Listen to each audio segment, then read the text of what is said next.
সব কিছু কিয়ামত পর্যন্ত বিরাজমান থাকবে।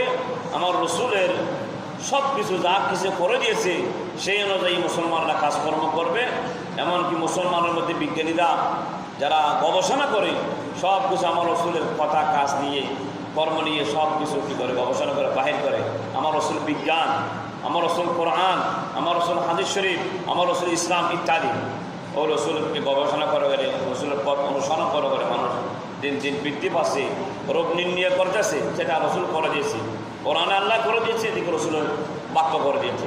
কারণ পবিত্র কালাম পাকের বাক্য হচ্ছে যেটা বিশ্লেষণ করে যে কোরআনকে মানুষ যখন কোরআনের সর্বনুবাদ পড়েছে কিন্তু বুঝা আসতেছে না, এই বুঝা আসার জন্য সেটা বিশ্লেষণ করে দিয়ে বাক্য করে দিয়েছে রসুল পাক সাল্লাল্লাহু আলাইহি ওয়াসাল্লাম। সুবহানাল্লাহ।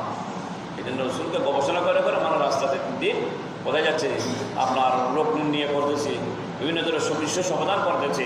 সেটা কি রসুল পাক সাল্লাল্লাহু আলাইহি ওয়াসাল্লাম। এই জন্য কোরআনকে মানতে হবে, রসুল হাদিস পাক রসুল পাক সাল্লাল্লাহু আলাইহি ওয়াসাল্লামের হাদিসকেও আমাদের মানতে হবে, সেই অনুযায়ী নিজের জীবন অতিবাহিত করতে হবে। যারা হাজরিন ও